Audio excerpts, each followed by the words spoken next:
Welcome to One on One with the Grim One. I am your host, the Master of Disaster, Slayer of Posers, the most electrifying man in corpse entertainment, the Necrosexual.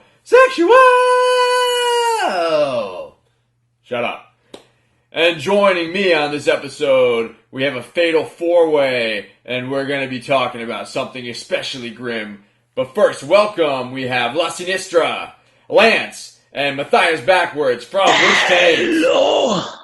Sorry, I'm putting my gauntlets on. My mom, You took them off at some point? Yeah, I had to cut the lawn. I do not like the implications of this. Well, it's just that, I had to cut the lawn and also, like, you know when you start the lawnmower, like, you pull the cord and stuff? Yes. Last time I got the I still do not see your point, but... The cord got caught up in my gauntlet fasteners, and you know, it caused like I don't know, some of them like I don't know, it's like clutch or spark plug, and then my mother's boyfriend slash alcoholic Randy, he got all pissed, and then he wouldn't. Wait, wasn't it his name Ken? Oh wait, that was last week. That was last week. This guy's from Misconnections on Craigslist. The problem is, I rented a goat. I used my mom's Discover card, and she didn't know. I took it from her purse, and what happened was a goat. I didn't think it was a big deal because the goat was like $50, but then there's all these hidden fees. So when the bill came, you know, there's like stuff like for the goat wrangler, that's like another $50, and all these hidden fees. Yeah. So Did you have to admit that you were the one? I mean, couldn't it have been anybody who perhaps stole her card and purchased goat or rent goat or what? Did she see you with the goat? I mean, what is the evidence here? She went on my live journal page and saw all my pictures with the goat, and then I was holding up the Discover card, and Caught red-handed. Yeah, basically. Okay, well, I still would have said to her, fuck you. So WitchTaint, it is a pleasure to have you guys. And also, we went live on Facebook land just this Friday. We kind of crashed the internet just with the amount of brutality in one bandwidth. So we're doing it again in the comfort of our own homes at Zoom for this episode of One on One with the Grim One. And before we talk about the album you've selected, I just want to say, WitchTaint, you guys have an album that just came out known as Sons of Midwestern Darkness. It's available via TP Records, so congratulations on finally birthing this great work of grimness. Thank you. It's the best album ever of all time. It is number one in black metal, and as black metal is the number one kind of musics, that this makes our record number one of all musics. No? Basically. Seems simple to me. No, I checked, and I asked my cousin Dan. He works in IT, and I don't know. He said that was also true, and he could prove it because there's like a Reddit thread on it that he started. Cool. Yeah, goes without saying. So in this episode of One on One with the Grim One, each week our guests select one album that holds a special place in your dark, blackened hearts. So WitchTaint, tell us about the album you selected to discuss with me. Well, this is what I would say one of the most extreme artists of all time, one of the most underground artists of all time. Original. Cutting edge. And, I mean, arguably. And one of the best. I mean, just... One of the intensity of his musics and lyrics, every time it hits me in the heart. I listen again before this podcast. This record used to be played constantly, this along with other of his works throughout 70s. And it was such a joy to hear it again. Yeah, and this guy is more if you look at our influences, like, you know, there's like Corthon and, you know, Tom Warrior and King Diamond. But then I would say this guy, you know, even more so. Well, I think this album, too, as we will soon discuss, it might not be black metal, maybe a little bit proto-black metal, but I think it's definitely black metal adjacent in a few ways. Oh, in attitude, in terms of how revolutionary it is and was at the time and remains, it is pretty black metal. It precedes it precedes the first wave of black metal by almost 10 years. That's how black metal it is. So what's the album? Barry White, I've Got So Much to Give. His first album. Truly underground release, you know, any way you slice it. It's an album that has led to many releases, if you know what I mean. Yes, my wife. I have 2 kids and a wife, and we conceive at least one of our children listening to Barry White.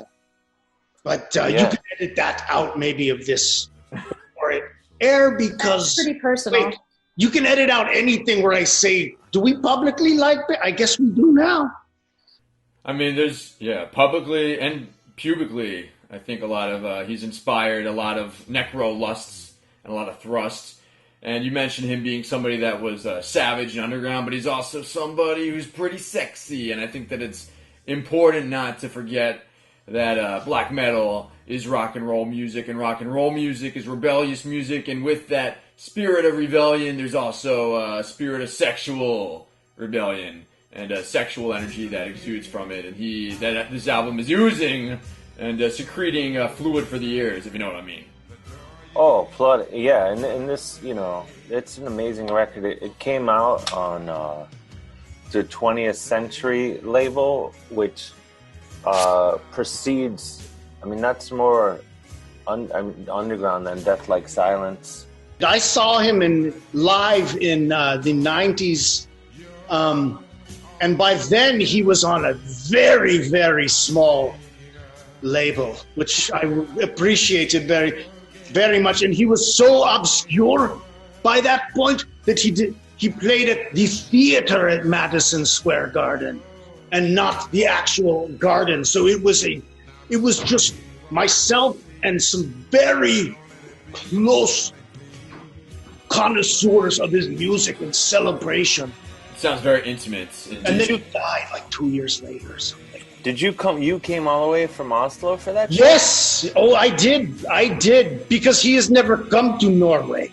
At least not that I am aware. No one knows. I, in Norway, am one of the only people who knows this music.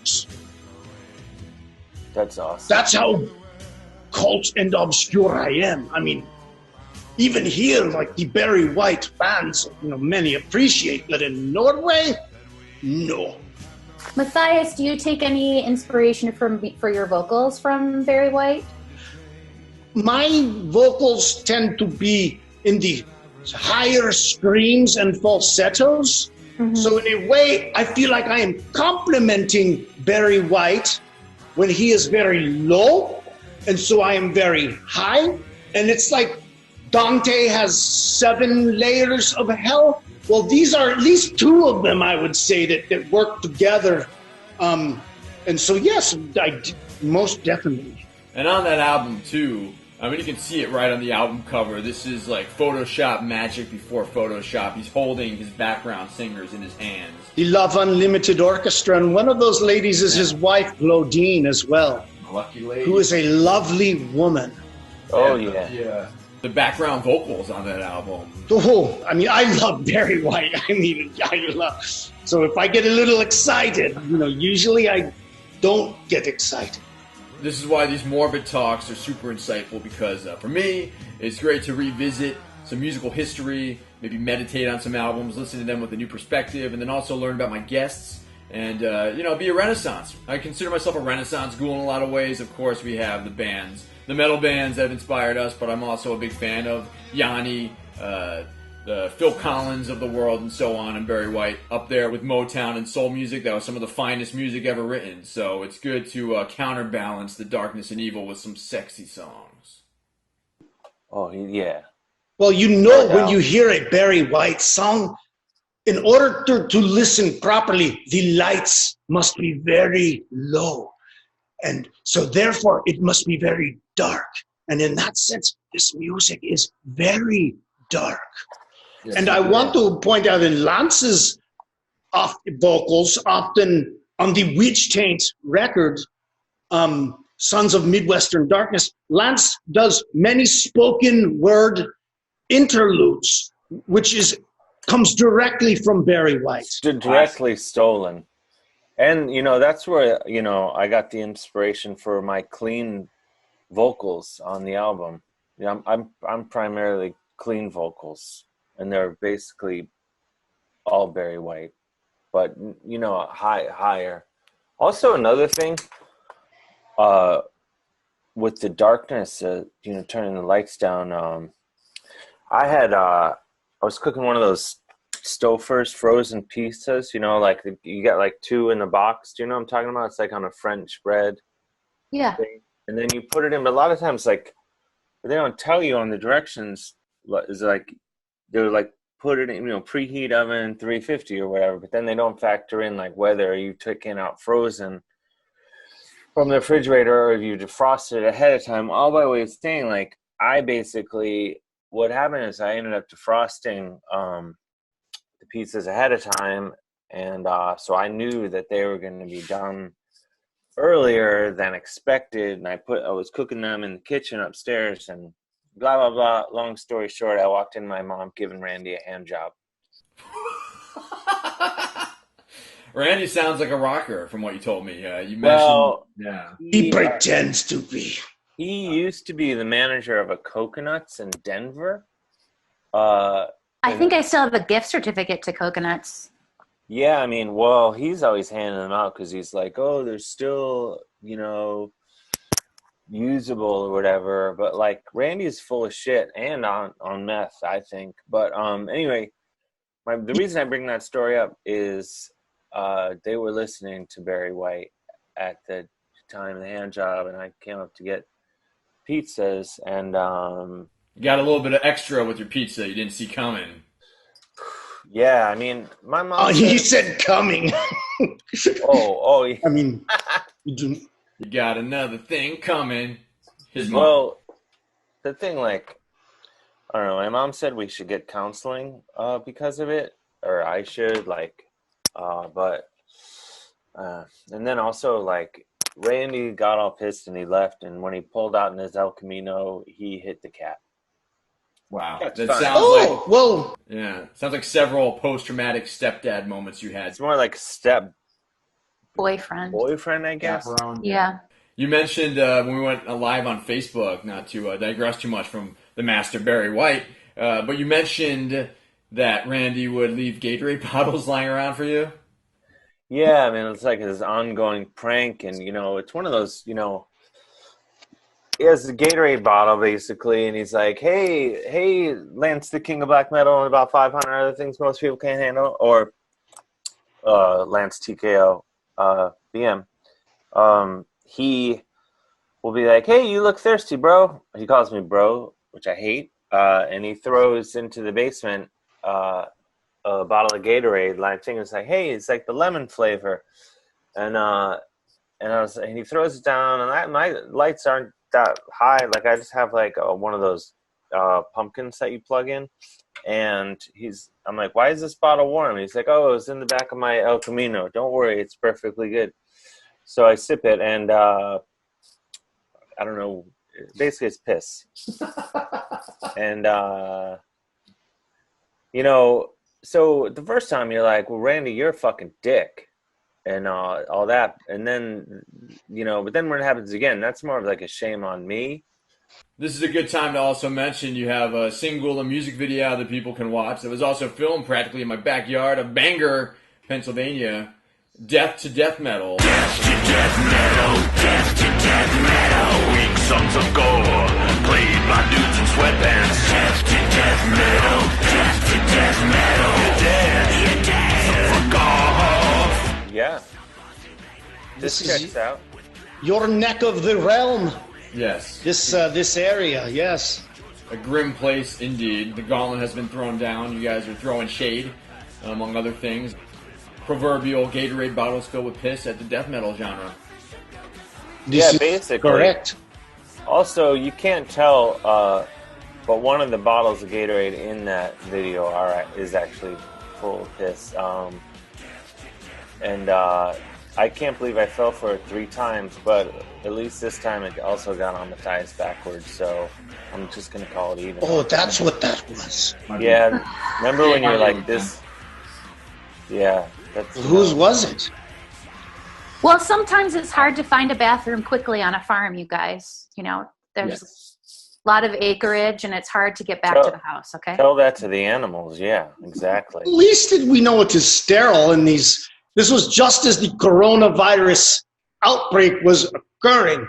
And so we all have Purell, and my wife, you know, she's like, makes me bring all this sanitizer. But, you know, urine is 100% sterile. It's like cockroaches are clean and urine is. So we were still maintaining good responsibility in terms of the sterility of our persons and not communicating any, you know, who knows, bug or virus. Or... Indeed. Well, the one thing, though, I mean, I totally agree with that, but, you know, the sheep that are in that video took a huge dump in my backpack, like a bunch of times, because when I left, my backpack was filled with sheep turds, and I didn't think it was possible for sheep to get that kind of accuracy and then zip up the bag. And I have news for you, Lance. It's still not possible. You motherfucker. Who did it? Do you think that Barry White ever had to deal with this kind of stuff when he was making an album? And I want to say, you were talking about Barry White being truly underground. He is also the producer of that album. So if you're going to do it yourself, wearing many hats, not just a great singer, but also the producer of He was like the Svengali, the cult leader. I mean, his wife was Glodine, but who knows what happens with the other ladies there. I can only imagine, you know. They were divorced for a while, but then they get back together. But that was much later in his career because she is a wonderful woman. When you first listened to that album, tell me about your first impressions, the first thing you thought of when you heard it.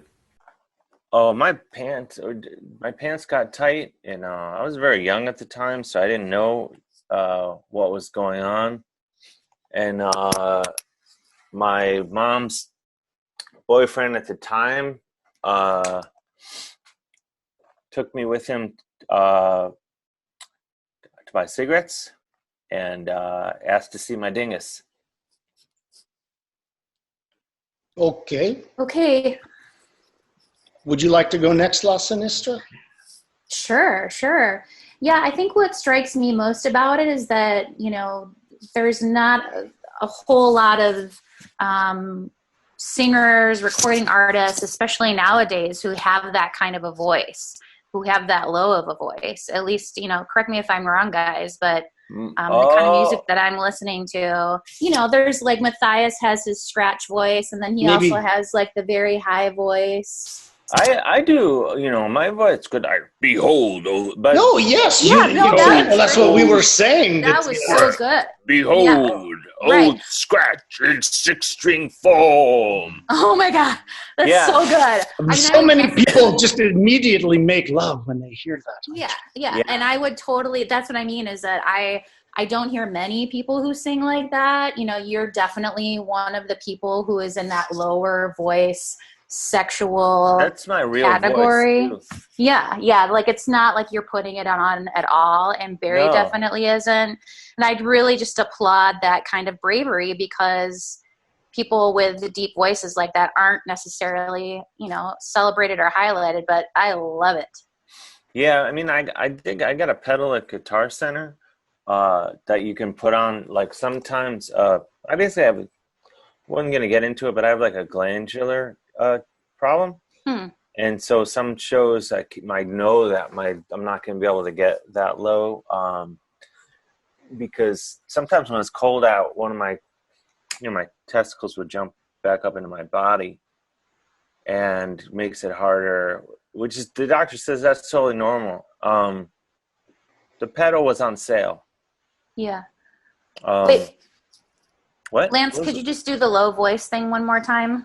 Behold, old Scratch in 6-string 4. Wow. Yeah. Yeah, you probably not a dry seat in the house, I imagine. Literally. What about you, Matthias, backwards? What was your first impression? Take For us back me, in time. I am trying to finish what in Norway we call gymnasium. But for here it is more high school. I'm 19, so it took me a few years. But, usually I tell teachers to fuck off the first day. I'm 19. I thought you were almost 30. I am. I will soon be at the age of 30. But you were 19? Is that what you're saying? I'm talking about when I was 19. I'm talking about over 10 years ago. Oh, okay. Yes. I thought you were like 10 years older than me. I am. Okay. No, this was 11 years ago that I discovered Barry White. I am at the age of 19, your age.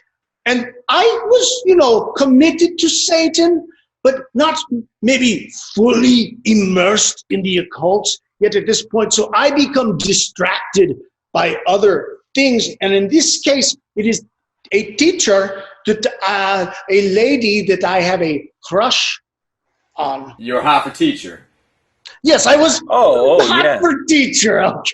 So she at end of semester have a party for students at her house, which in Norway we do. In America, somebody does that and all the lawsuits start flying or actions, whatever. So we are at her house and she is playing Barry White. And of course I am intrigued by the Barry White. And I am, what is this? What is this man talking? I have never heard anything like this before. So the first thing I do, well, first I thought she was giving me sign or some kind of signal, even though there were like 20 of us there. And what happened immediately after that, I probably would not do again. I think I misread her intent from playing this Barry White, but I go buy 5 of the records and I go home and I furiously masturbated all night long it was a marathon. I could still go over at that point in my life. I mean, you know who you remind me of is my mom's ex-boyfriend, Todd. He was before Ken. He called it basically.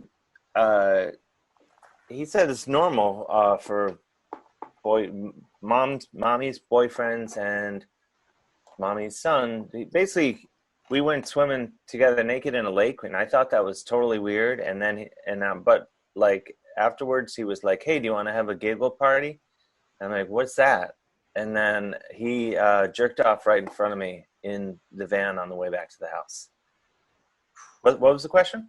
That's grim. Yeah, I don't think it was a question. That's very grim. I think you volunteered this story when the subject comes to masturbation. I just want to be clear that when I was masturbating, I was not thinking about Barry White, and I was using him as channel to think about, like, this very fine teacher of mine. But I get more immersed in Satan, and except for my wife, who's a very special lady, I do not get distracted with things such as love and sexuality other than, procreation and things like that. What are your favorite songs, if you could choose one off that first album? Oh, I thought you were going to say of all time, and then we're just That's a whole different episode. Yeah, off of we were going to read we were just going to read the track list from our album. Yeah. For me, I mean, aside from saying every song, because the album starts off so strong with a cover tune. Now, if you are going to do a cover, you need to improve over the original. And this is the Dozier Holland track, Standing in the Shadows of Love, that was originally performed by the Four Tops, who, they are not as extreme as Barry White. So Barry White comes and decimates this tune. Now, Rod Stewart tried to do it again on the Do You Think I'm Sexy record. It was okay, but God, let me tell you. But, when I am exploring record, I'm going to love you just a little bit more, baby, because of the classic kind of blaxploitation drum pattern that starts it, and then the kind of harpsichord sounding ascension that is slightly chromatic is just music to make very raunchy love to. But I prefer deep cuts on most records. So I would have to go with I've Found Someone, which is not... Yes. Now, my favorite Barry White album of all times is Stone Gone. But this was and on that we could have a whole other podcast. But this one, I will say I've Found Someone. He has a very sing-songy melody in that. He's like, never found somebody like you. It's lovely. Yeah, I have to say, like, those movements that you're doing, Matthias, that's exactly what Barry White just makes you do all the time. And my favorite one is I'm Gonna Love You Just a Little Bit More, Baby. I'm gonna love you. Yeah, and you gotta do this. Yeah. But and who doesn't want to be loved just a little bit more, really? I mean, we don't. But oh, you know what? I misspoke. People like it. I meant I'm gonna love you just a little bit more, baby. That's the one I was referring to with the drum beat. Did I say I've got so much to give? That's what I like. I Found Someone. You said both. My favorite's I Found Someone, but but I'm gonna love you just a little bit more, baby, is the one that's classic blaxploitation. Yeah. I think I misspoke the song. That's the one with the build-up, and he's talking over it. Yeah. Yes. I didn't realize that album had so many ragers. We're talking about a great debut album with some hits right off the bat. I mean, I'm Gonna Love You Just a Little Bit More is like one of his most famous songs of all time. So to come out swinging with that type of firepower. This is what Barry White can do because of his obscureness. He doesn't care when, say, one that my second favorite on the record, but for many people it is their favorite. It is the most, besides the cover, which is maybe more famous by other artists. But this is quintessential Barry White, and he waits till the last song. This is what WitchTaint must do on our next. I mean, it's hard to say all of our songs are number one to me, but we should decide on the most catchy song and put it last on our next record. What about you, Lance? What's your favorite cut on this record? I would have to say I've Got So Much to Give because it's the longest. And that way you can listen to good answer. More Barry White. And then also if you listen to it and it's romantic and sexy, there's nothing wrong with masturbation as long as you're not hurting yourself or anyone else. You should just shut the door. Is the lesson that I've learned. And don't if the cat's in the room, just make sure it's staying its distance. And, you don't want to make any sudden movements if there's a cat nearby, especially if you're naked with your junk out. Well, I'm not ever fully naked. Like, I don't want to get into it too much because I'm a gentleman, but I just whip my junk out of my snow plow suit. Yeah, it was tough for me to choose one because it's got a lot of deep cuts. But I will say, in terms of it being black metal adjacent, one that stood out was the second track. Bring Back My Yesterday? Yes, because it's got that harpist chord. Greek sounding, maybe like it sounds like Godfather music. Mm-hmm. Yeah, he's really good at creating different textures and stuff like that. So my favorite Barry White song of all is called "You're My Baby." I recommend that. It's on Stone Gone record. It makes me cry. It's so good. It's black metal goosebumps. I usually don't cry, but when I hear "You're My Baby" by Barry White, I think of him and Claudine and their turbulent relationship. Anyway. It was hard. We learned a lot from them. My friend Phil had a band called the Barry White Boys, which played all, rock and, more hard version of Barry White. So my life that counts for at least 1 or 2 shows. Basically, that could be argued that that's what WitchTaint does. We're basically a more hard version of Barry White. I mean, that's probably yes, this is true. Yes. Maybe we'll think of something catchier for the next album title, but that'd be pretty good. WitchTaint, a more hard version. You want to talk about black metal atmosphere? This guy made a whole career out of his disembodied voice, and what a voice of God that was. To strike fear. It was fear on into the hearts of Simpsons, and it started obscure, but